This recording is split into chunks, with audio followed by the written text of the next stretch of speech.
Hi, everybody. I got forced into doing my staff pick video. Forced into doing my staff pick video.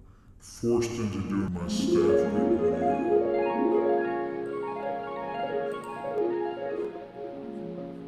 I'm so excited to edit Steve's staff pick video. I can't wait to see what he recommends. Hi, everybody. I got forced into doing my staff pick video by really mean employees that just made me do a bunch of stuff. So I'm going to go ahead and do that now. What is this? I mean, honestly, I can't believe this. I'm not bossy. I don't force people to do things. I did a thing, so now I'm testing the mic because Megan told me to. Do what you're told. I'm doing it! I'm super nice. What does this even mean? Forced into doing my staff pick video I don't. by really mean employees Honestly, the audacity. made me do a bunch of stuff. I don't force people to do things. Do what you're told. I'm doing it! You know what? We're gonna fix this. I'll just do a little bit of this here. Okay, looks good. Alright, we're gonna move this over here. Yeah, like that. Better. So I'm going to break this up into, and by me, I mean Megan's going to break it up. So the first part's going to be graphic novels, trade paperbacks. A lot of the ones I've got picked out are older ones from late 90s, early 2000s, just because that's when I was reading a lot more comics than I do now. I'm going to go ahead and pull this first block of books out here. It's Batman No Man's Land. I don't know if a lot of people remember the series, like came out in 1999. It's a series that focuses on Gotham City after this major earthquake, obviously caused by a supervillain, and Gotham just gets condemned and everybody from Arkham's escaped. So they decide the best course of action is just to evacuate everybody, blow up all the bridges, and just let anyone left on the island fend for themselves. It turns into this sort of post-apocalyptic superhero story on Gotham, where you have a bunch of supervillains kind of carving up their own territories. You've got like Commissioner Gordon and what's left of the Gotham PD staking out an area to protect people that stayed, that couldn't leave. And you have some different heroes, each kind of setting up their own area to control a lot of shifting alliances. So there's bad guys that don't necessarily seem like all that bad. The interesting thing is that Batman is not there, because, Batman is, obviously also Bruce Wayne. Spoiler alert. He's in Washington as Bruce Wayne, of course, trying to get things fixed. So no one knows what's up with Batman. It's like he's just abandoned Gotham. Most of the story, Batman is not there. You have, Huntress is in there. I think this is the first time they show Cassandra Cain Batgirl, which is a real popular character. Robin's there. There's, all your major Batman characters are in this story. And it's a pretty big story. Like, it lasted for an entire year, and I think ran through every Batman title that came out that year. So it's one of my favorite Batman stories. There's a lot going on. This wasn't just sort of a throwaway story. This was a really cool thing that lasted for an entire year in DC Comics. I think there's some Justice League cameos and stuff like that too, because you can't have a huge thing like this without at least mentioning like Wonder Woman and Superman. For the most part, the story focuses on what's going on like the ground floor of Gotham during this post-cataclysmic event. Great story. Like, I can't recommend it enough. I really liked it. Still like it. The next one I want to talk about is Wanted by Mark Millar. Before you turn off this video, it has literally nothing to do with the movie that came out, other than that some of the characters are named the same. There's none of that crazy bullet bending, yarn tapestry nonsense. That I don't know where that stuff came from. If they had stuck to the comic book series, the movie would have been outstanding. The story in this is great. Follows this kind of nobody guy that finds out he's the sort of heir apparent to the world's greatest supervillain assassin guy.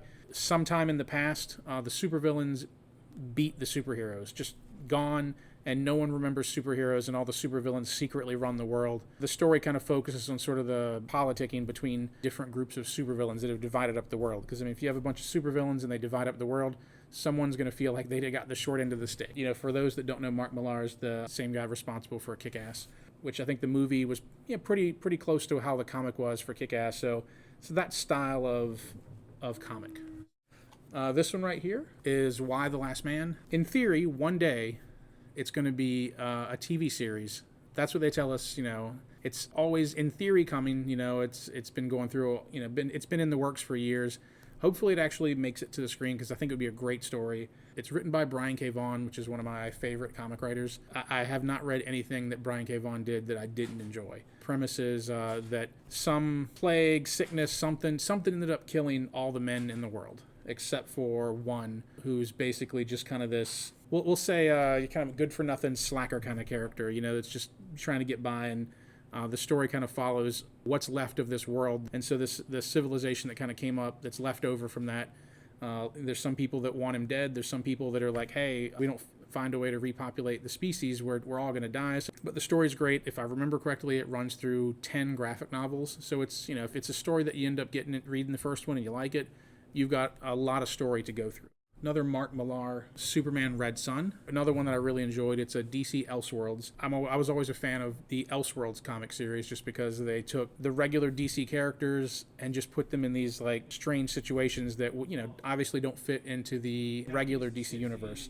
In this one, due to some strange timing issue, baby Superman's rocket gets launched a little bit sooner, a little bit later than in the original timeline. And the way the Earth spins, it ends up crash landing in a farm collective in the Ukraine. So basically Superman is raised by the Soviet state. Think the Cold War, if instead of the nuclear arms race, it was the fact that the Soviet Union had Superman as their guy who was fighting for, the Soviet way of life, and what the government will do to try to combat that. It involves a lot of the other DC superheroes.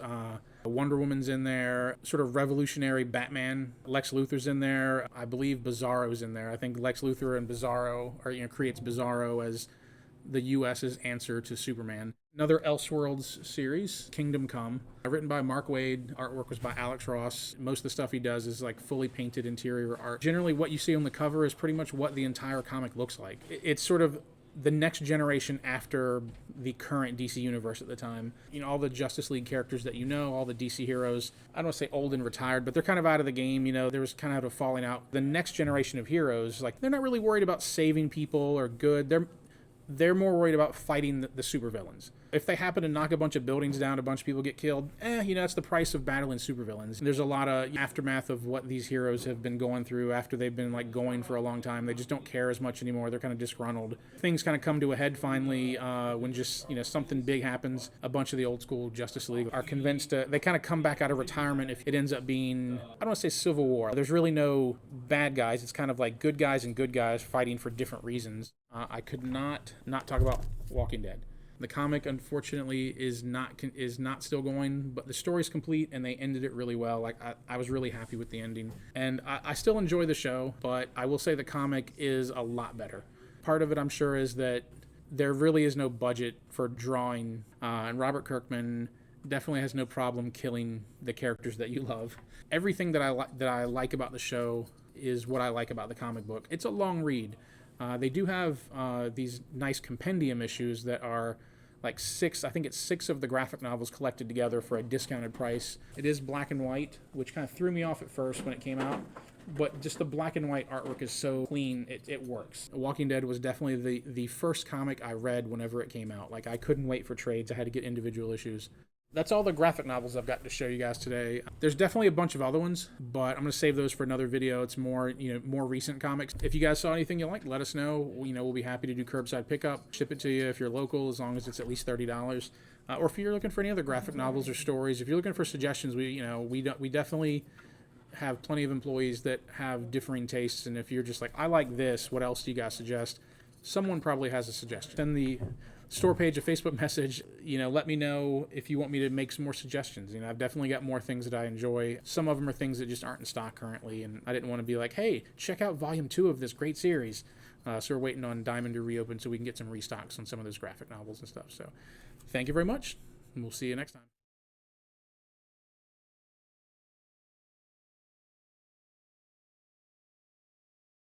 Help, I'm trapped. Save me.